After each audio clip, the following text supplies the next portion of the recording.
The night it happened, the city was drowning in rain. Marcus Ndlovu, a single dad and night shift janitor at the Crystal Crown Hotel, was mopping the marble floors of the 32nd floor penthouse hallway. His daughter Zuri, fast asleep in the janitor's closet down on the 9th floor because childcare cost more than he earned. Life had been hard since his wife died 3 years ago, hard in ways that left him smiling by day and breaking by night. But he never complained. Zuri was his world, and he would do anything to keep her safe. At 1:17 a.m. he heard it, a thud, a muffled cry, then silence.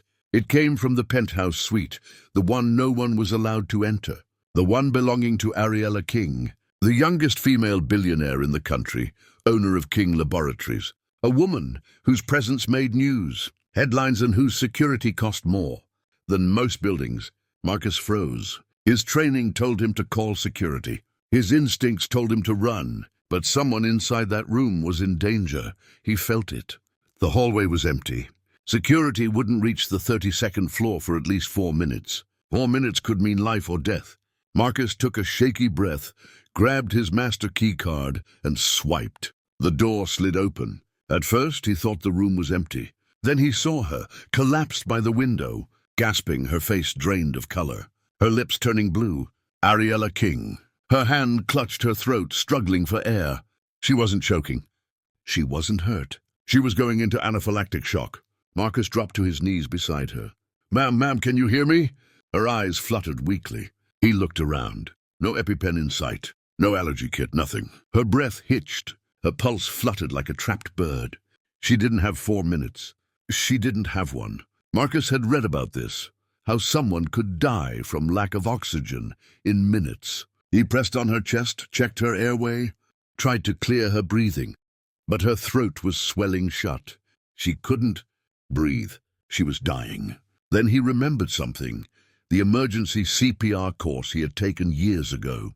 There was a rare form of airway obstruction, where the only chance of survival required clearing the airway and forcing airflow through a blocked throat. It had worked on Zuri once. It might work on Ariella. He didn't think. He moved. Marcus tilted her head back, sealed his mouth over hers, and breathed life into her lungs. 1 second. 2 seconds. 3. Her body convulsed. She gagged. She gasped, and suddenly air rushed through. She inhaled violently, coughing, trembling, but breathing. Breathing. Marcus exhaled shakily, the adrenaline crashing into him like a tidal wave. "Stay with me. Please stay with me." Her fingers curled around his sleeve. Weak, trembling, but alive. Her security team burst into the room seconds later, guns drawn.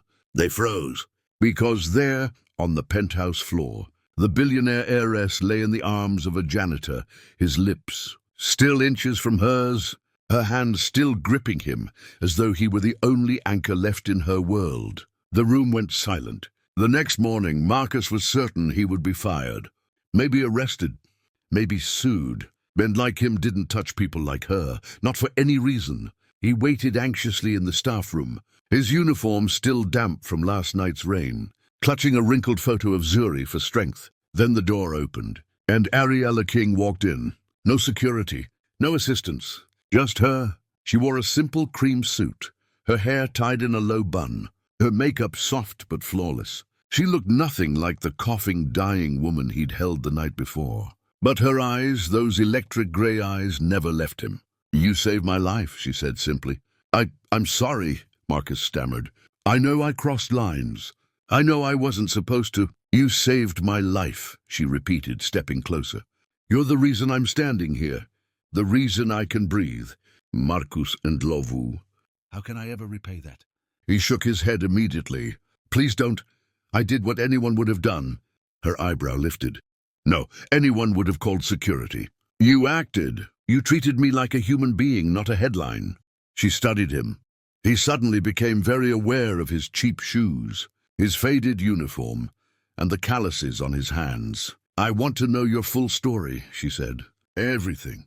And so, Marcus told her, about losing his wife, about working 3 jobs, about sleeping 3 hours a night, about Zuri living in the janitor's closet during his shifts, about surviving, not living. Ariella listened without blinking.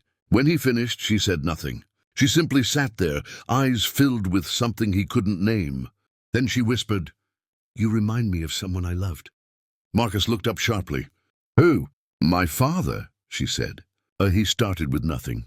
He built everything with his hands. He spent his whole life sacrificing for me. He was the strongest man I knew." Her voice softened. "Until he wasn't." Marcus swallowed. She was looking at him like he was a memory she had waited years to see again. "Come with me," she said. "To where?" he asked. "Trust me." She took him to the 45th floor, the executive level. Everyone stared, whispered, followed her with their eyes. A billionaire and a janitor. Ariella led him to a room with glass walls, sunlight pouring in. Inside, a small figure was drawing at a table. A little girl. When she looked up, Marcus's heart stopped. Zuri. She ran to him, squealing, "Daddy!" Marcus scooped her up, confused. "Zuri? How did you get up here? Who brought you?" Ariella stepped forward. "I did." Marcus stared at her. "I went to the janitor's closet this morning," she said quietly. "I saw your daughter asleep on the floor. No child should live like that. Not while I have the power to change it." Marcus's throat tightened. Ariella knelt beside Zuri and brushed a curl away from her face. "Your dad is a hero, you know that?" Zuri giggled shyly. "Daddy always saves people." Ariella's eyes flicked to Marcus. "Yes," she whispered. "Yes, he does." Then she stood and turned to him. "You saved me last night," she said. "Let me save you now." Marcus felt his chest tighten. "I don't understand." Ariella took a breath. "I want to offer you a new life. Not charity, not pity. A partnership." Marcus echoed, confused. "I need someone grounded in my world," she said. "Someone honest. Someone brave. Someone who doesn't want my money. Someone like you." She stepped closer, voice lower. "And I need to repay the man who gave me back my life." Marcus felt the air shift between them. "What exactly are you offering?" he asked carefully. Ariella held his gaze. "A job, a home, education for Zuri, a place in my company, a chance to rise, a life where your daughter never has to sleep on a floor again." He was shaking. "But there's more," she whispered. The room seemed to still. "I want you beside me, Marcus, not as an employee, but as someone I trust, someone I choose."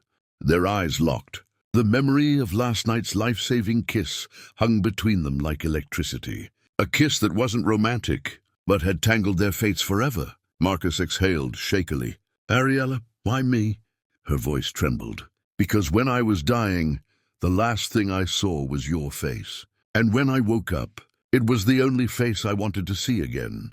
The world froze. Marcus's heart pounded. Zuri tugged his sleeve. "Daddy, is the pretty lady our friend now?" Ariella smiled softly. "More than a friend." Marcus stared at her, breathless. Everything had changed. Forever. This story's not over. Watch out for part 2. Share and subscribe for more beautiful stories.